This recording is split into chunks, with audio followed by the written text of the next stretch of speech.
FRS পদ্ধতি বাতিলের দাবিতে শুক্রবার অভয়নগরে সমাজ কল্যাণ এবং সমাজ শিক্ষা অধিকর্তার কার্যালয়ের সামনে অবস্থান বিক্ষোভে সামিল হলো Tripura anganwadi workers and helpers ইউনিয়নের সদস্যরা জানান, নতুন এই FRS পদ্ধতি অঙ্গনওয়াড়ি কর্মীদের উপর বাড়তি চাপ সৃষ্টি করছে এবং বাস্তব পরিস্থিতির সঙ্গে এর কোনো সাযুজ্য নেই।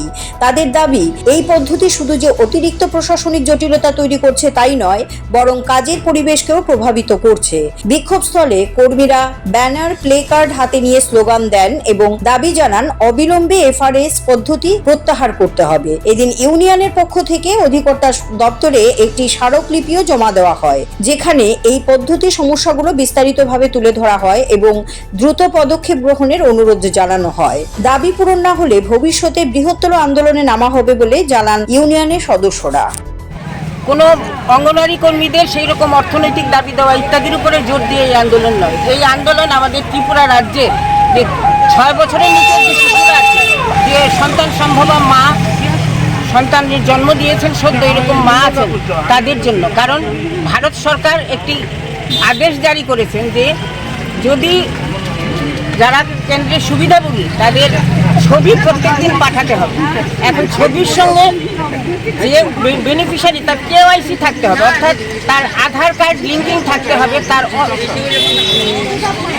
মোবাইল থাকতে হবে।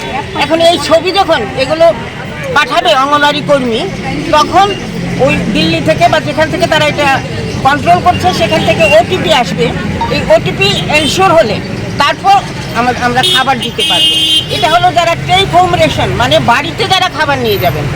আর যারা সেন্টারে আমাদের 3 থেকে 6 বছরের শিশু যাদের গরম গরম খাবার আমরা দিতে চাই এবং আমরা জানি যে এটা একটা খুব স্বাস্থ্যপ্রদ ব্যাপার, সেইখানে তাদের ক্ষেত্রেও এখন ফেস রিকগনিশন লাগবে, এই বায়োমেট্রিক তাদের অ্যাটেন্ডেন্স লাগবে, এইসব করছে। আমাদের রাজ্যে এইগুলো করা সম্ভব কিনা, একদিকে হলো যখন করোনা হয়েছিল তখন তড়িঘড়ি করে কেন্দ্রীয় সরকার এই একটা পোষণ ট্র্যাকার অ্যাপ একটা খুলে, যার মাধ্যমে এই পুষ্টি বিতরণের খবর রিপোর্ট কেন্দ্রের কাছে যাবে এবং সেই সময় সকলকেই দেবে বলেছিল মোবাইল ফোন। আমাদের রাজ্যেও মোবাইল ফোন প্রায় সবাইকে দিয়েছে, কিন্তু এটি 2-3 মাসের মধ্যে এগুলো নষ্ট হয়ে গেছে।